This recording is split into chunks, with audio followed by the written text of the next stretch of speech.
Yo, what is up, YouTube? It's IFM here, and we got probably the highest level game that's been played so far in the Smogon World Cup of Pokemon. We got TDK against Escavalier, Team USA East versus Team Oceania, two of the heavyweights of the World Cup over the past years, and I'm joined here by the one and only Stathakis, aka Luke. Say what's up. What's up, guys? Um, yeah, this game was nutty, so you're in for a real treat.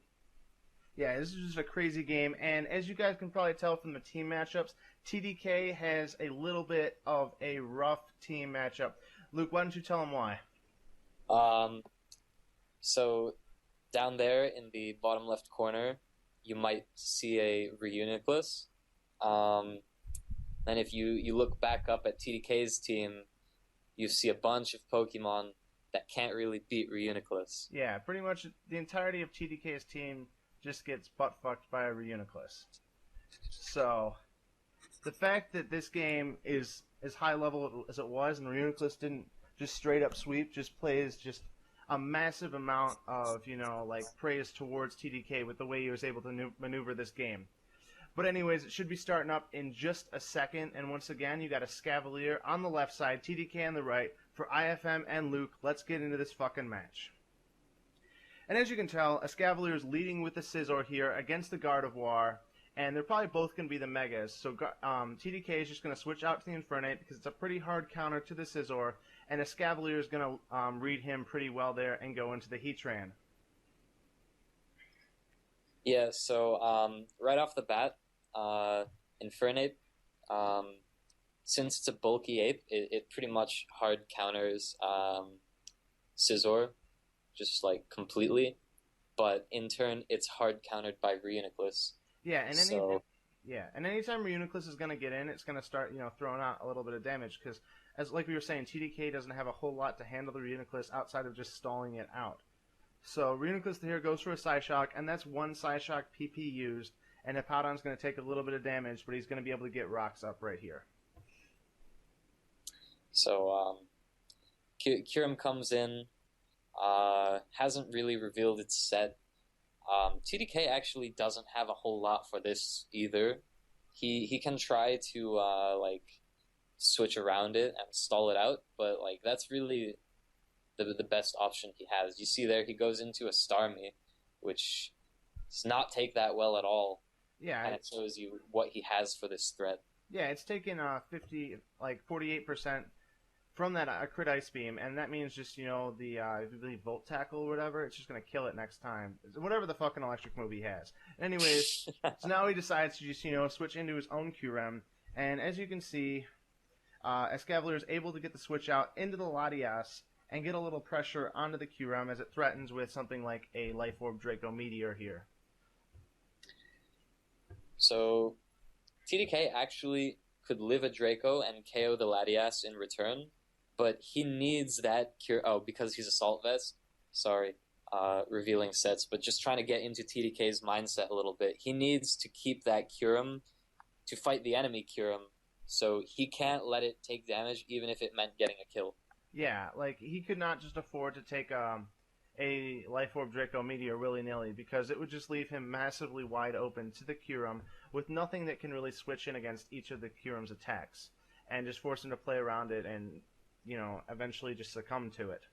Anyways, the Infernape is going to force the Scizor out once again, and Heatran's going to come in on that as TDK does make a nice double switch into the Hippowdon, give him another opportunity to set up a little bit of Stealth Rocks and start getting some hazard damage on Escavalier's team. Sorry for the Google popping up. I was, opening a tab while I was recording.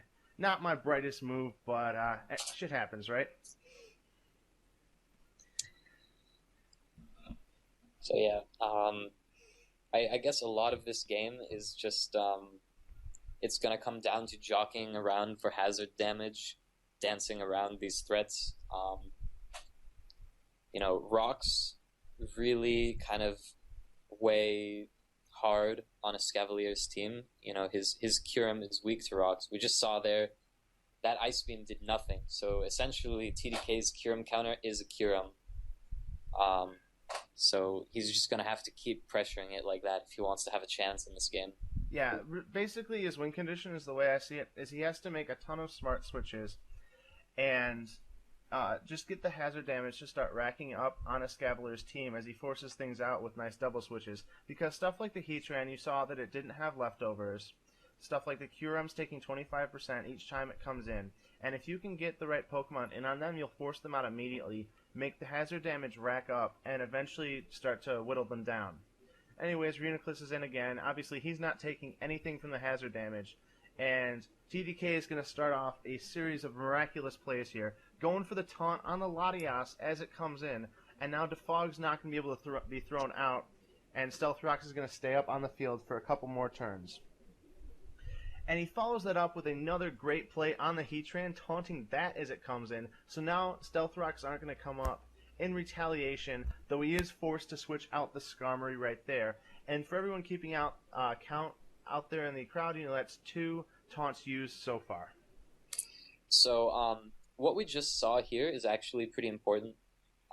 Every bit of damage on the Heatran is permanent damage, and as we saw, the Gardevoir has Wish, so it's like a bulky Gardevoir, meaning that Scizor has to fear Will-O-Wisp every time he comes in, and as a result, Heatran is really the only thing that can take on that Gardevoir, but it's taking permanent damage every time it comes in, so wearing down the Heatran is going to be really key in this game. Yeah, because really the only ways that Escavalier can kill the Gardevoir is getting his Reuniclus to like +6, or just, switching in a Heatran and just trying to damage it with that. But it's going to be very difficult for Escavalier to break through that Gardevoir, like Luke was saying.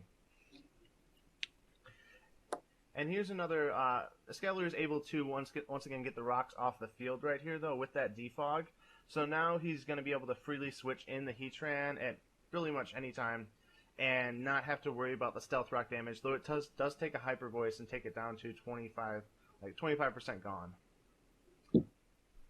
Escavalier makes a great play there, considering that TDK is probably trying to switch, or actually no, that's a decent play, but this is more important. Here, I think TDK misplayed. Let me tell you why. He spun the rocks because they pressure his Kyurem and sacked his Starmie for it. But I think it was better to Scald the Heatran because he can stack spikes and force Escavalier to defog later, getting rid of the rocks that way. But the extra damage on the Heatran would have really helped him out to get that thing dead and really help Gardevoir and Skarm to just sit on the team in the later game. Yeah, because as you can see, he just goes and gets rocks up anyways. A couple turns later, so it's like if Escavalier wants to keep his own team healthy, which is pretty critical in order to check TDK's team, he's going to be going for defogs anyways. So Starmie's not amazingly important for TDK, and it's not critical that, like you say, you get the rocks off the field immediately because it's going to happen eventually, and you really, really want damage on that Heatran. Yeah, so I think they just jockey around a little bit here. Yeah. You guys should make sure to keep note of the PP count, because it might become important later. Yeah, and we'll be updating you on things as it goes on, because this mid-game, it's really just a battle of wearing down a lot of the auxiliary members of each player's team that are able to burn PP off of the key players in the game, those being Reuniclus, Hippowdon, Skarmory, etc., because those players are really going to make it towards the end game. And in that situation, you want to conserve as much PP on them as possible, so you're able to burn the opponents out of PP. So, as you can see, he's just kind of phasing around Escavalier's team, getting a little bit of damage up on everyone, and, like forcing Whirlwinds into the Stealth Rocks, and able to take Kyurem right here down to 31% health. But obviously, it's just going to be roosting back up, but he's able to threaten it out after that with the Infernape.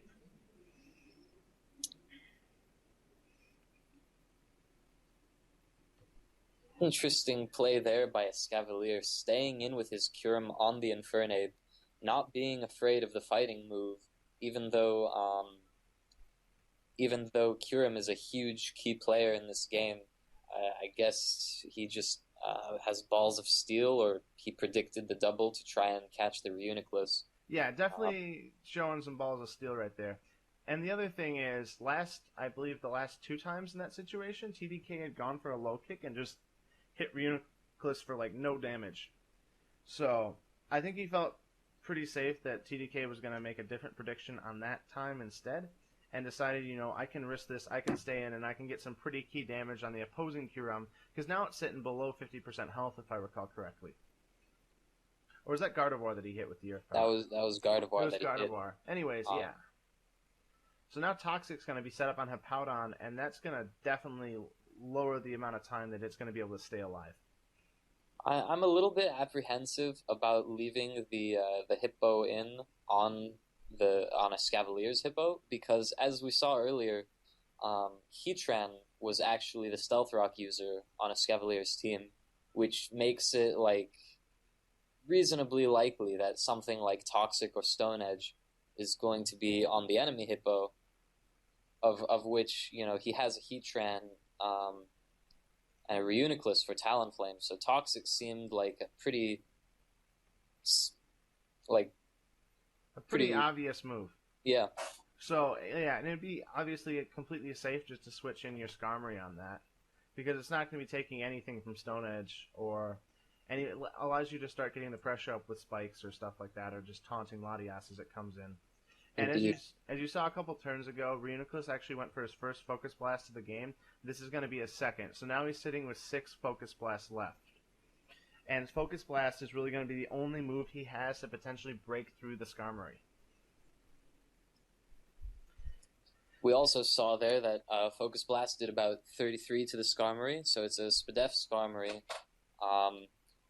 And very soon, with Focus Blast's low PP, Skarm might be able to outstall him if he doesn't manage to get a boost, especially with Taunt. Yeah, you can always taunt it, prevent the boost, and then just try to roost off the Focus Blast, because assuming they hit and do around average damage, after Leftover's recovery, and you consider the super effectiveness of Focus Blasting into a roost, they're going to do about a net 10% damage each turn. So it's pretty easy for a high health Skarmory to potentially stall that out, especially with misses.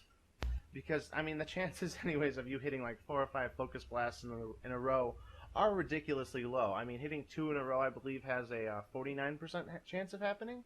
So hitting multiple is just, it's, playing with fire, as the Heatran does right there and goes for the Magma Storm into the Infernape.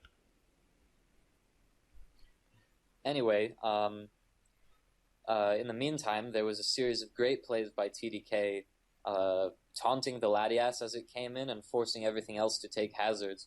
And you see here, TDK's managed to kill the Latias, meaning that any hazards he gets now are permanent. Yeah, they're permanent damage, and as well, the Stealth Rock is going to be up on his side permanently, but the Gardevoir taking out the Latias was absolutely critical, because now just the hazard damage is going to rack up. This Heatran's already low. It's not going to be doing a whole lot, and he's going to be able to threaten a lot of the opposing Pokemon on Escavalier's team. Though I do find it interesting that TDK, a couple turns back, decided to stay in on the Heatran as it went for a Magma Storm and just try to get damage on it with Gardevoir, as opposed to just switching in his hard counter and Infernape.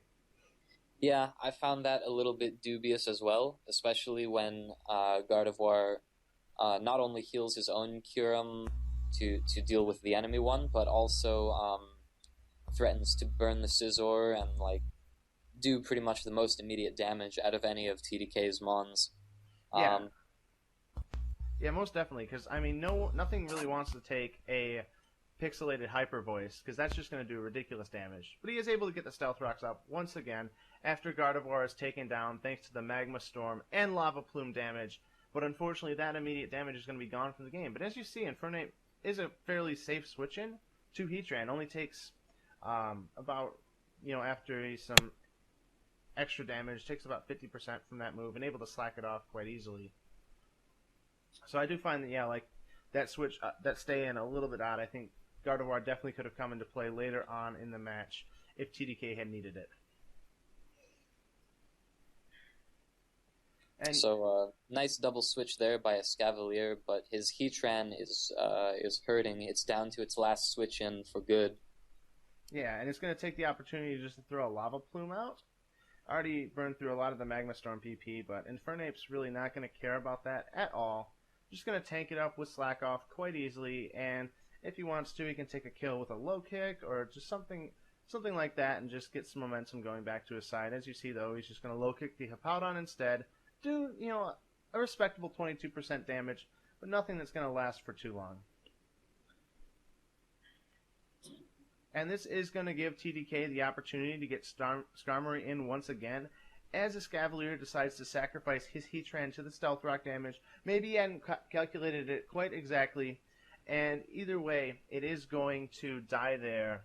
And unfortunately, though, for TDK, he's going to get the Kyurem in one more time, going to get the Roost off. Kyurem's going to go down to 21% after the sand damage, and he's just going to take an Ice Beam to the face and die. And that is where Gardevoir would have been super critical in this match, able to get some wishes off to the Kyurem and prevent him from just being fodder to the opposing Kyurem Black. But unfortunately for Escavalier, he overpredicts in this situation, expects the Infernape to be double switching out, takes a low kick to the face, and suddenly one of his two win conditions is dead there. And now Escavalier is just going to be forced to try to solo this game out with Reuniclus against the Skarmory, Poison Hippowdon, and Infernape. Yeah, that was definitely a question mark in my eyes. Had he played a little safer with the Kyurem, it might have been able to get a crucial kill on one of these members that could have prevented TDK from even being able to consider stalling out the Reuniclus.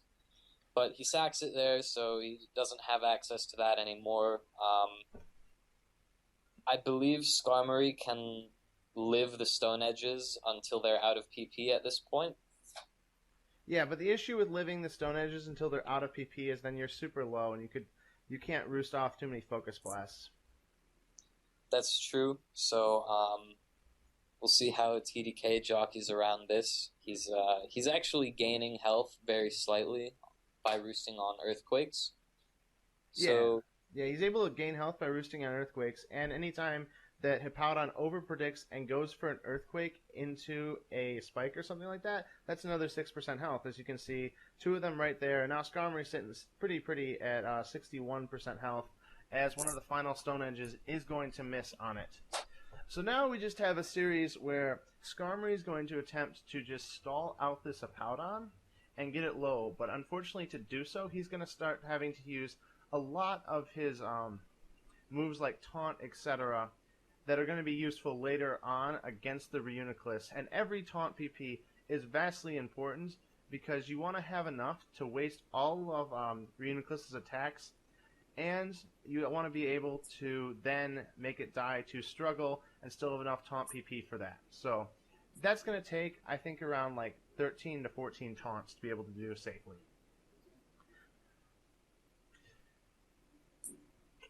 Yeah. It might be worth it to TDK to try and jockey around with switches, not on the Hippo right now, but just conserve his PP in general. If Escavalier tries to play the switching game, he has a lot more hazards on his side. So that is one big advantage that TDK does have.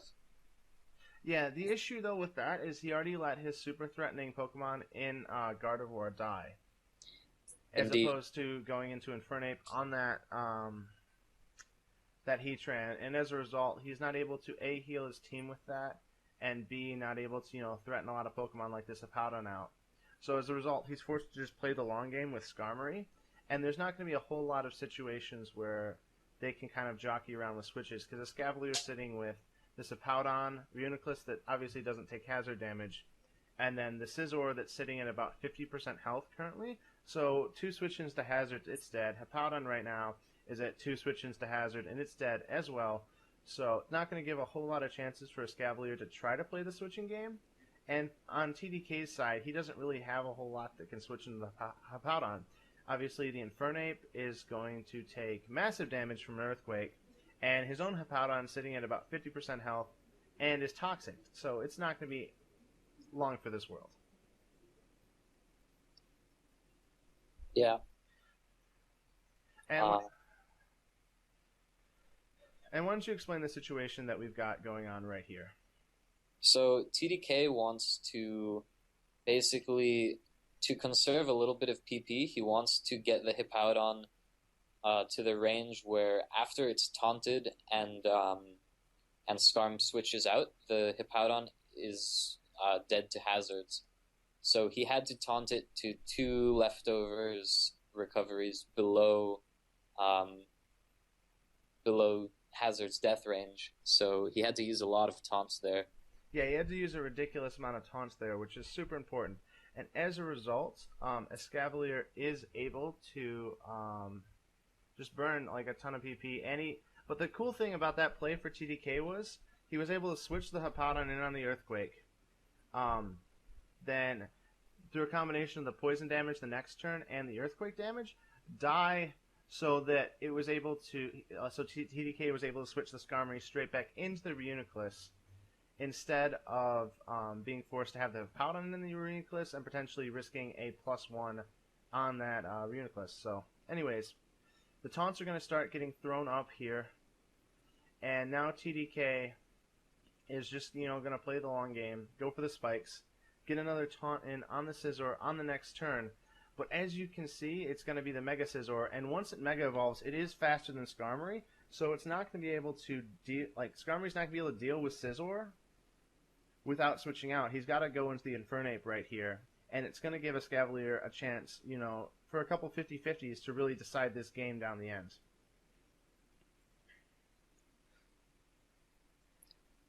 And so in the first instance of the 50-50s, the Infernape goes for the Encore, and Escavalier decides to stay in. On the second one, Infernape decides to burn the Scizor, and as a result, the Reuniclus is able to get in for free, and then he goes for the Slack Off.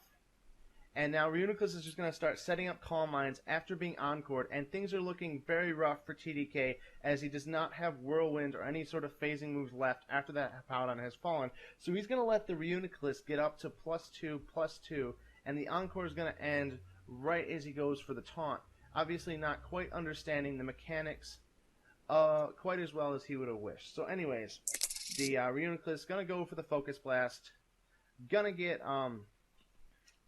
the attack in on the Infernape, going to kill it, and now there's 2 Focus Blasts left. So Skarmory has to have 1 miss, and it does right there. So now he's going to be able to survive 1 more Focus Blast, going to get taken down about 22% health, but it's still sitting pretty, able to roost off, and his Reuniclus gets 1 more Calm Mind in. And the key thing about this situation right here is the taunt PP. Right now, after he's going to run Reuniclus out of PP, if he's able to survive enough Psyshocks and not get crit a whole bunch, Reuniclus is going to have... Skarmory is going to have 3 taunts left. And the damage calculations on that are quite interesting. Stathakis, can you walk us through them? Sure. So, this Skarmory essentially has to get the Reuniclus to die before he runs out of taunts and lets it recover. So once he's out of attacks, every taunt will cause 2 struggles, each of which does 25%, and leftovers recovery.